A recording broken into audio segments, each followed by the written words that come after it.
Have you ever given someone advice and then thought, did that sound more like an order than a friendly tip? Well, that's exactly what we're going to dive into today. We're mastering the difference between should and must. And trust me, it's the key to sounding helpful, not bossy.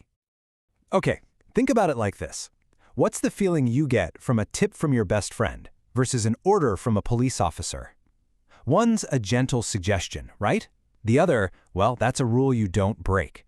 And that exact feeling, that difference in weight, is what we're capturing with just two little words. All right, first up, let's start with the friendly stuff. We'll call this the friendly advice, and the star of the show is a word you probably use all the time: should. So what is should really? It's simple. It's just how we give advice or make suggestions. When you tell someone they should do something, you're basically just saying, hey, I think this is a good idea. And for our Brazilian viewers out there, here's a great tip. Think of it just like the word deveria. And you know the best part? It is so easy to use. The structure's always the same. You take the subject, like you, he, or they, add should or shouldn't, and then just the simple base form of the verb. No extra letters, no to, nothing. It keeps things nice and simple. All right, let's see this thing in action. So picture this. Your friend comes to you and, oh man, they are in pain. They have a really, really bad toothache. What's the first friendly thing that pops into your head to tell them? You'd probably say something just like this. Oof, you should go to the dentist. See how that works? You're not forcing them. You're not their boss. You're just offering a helpful, sensible suggestion. It's a really good idea, but hey, at the end of the day, it's still their choice. Okay, so that handles the good ideas. But what if you want to warn your friend away from a bad idea? How do we use this same setup for that? It's super simple. We just use shouldn't. If should means it's a good idea, then it makes perfect sense that shouldn't means it's a bad idea. Like, if it's freezing cold outside, you'd say, you shouldn't wear shorts. You're just giving them a heads up to save them from a whole lot of shivering.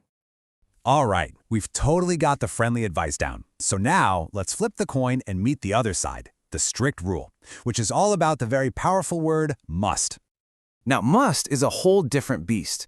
We're leaving the world of good ideas and we're entering the world of strong obligations, laws, and rules. When you use must, you're saying something is absolutely necessary. It's not optional. It can also be for a strong personal feeling, like, I must finish this book today. For our Brazilian friends, this is your deve or your tinque. Let me give you a scenario where there is absolutely zero room for discussion. You're driving your car, you're coming up to an intersection, and you see this. A red traffic light. The rule here isn't, you should probably stop if you have a moment. No way. It is, you must stop. It's a law. It's an obligation. The key thing here is that it's completely mandatory.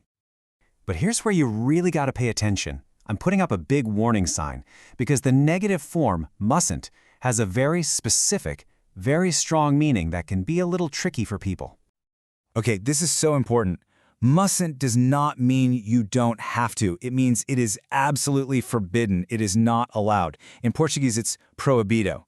So think about it. If you're in a museum with priceless art, the rule is you mustn't touch the art. It's a very strict, very serious prohibition.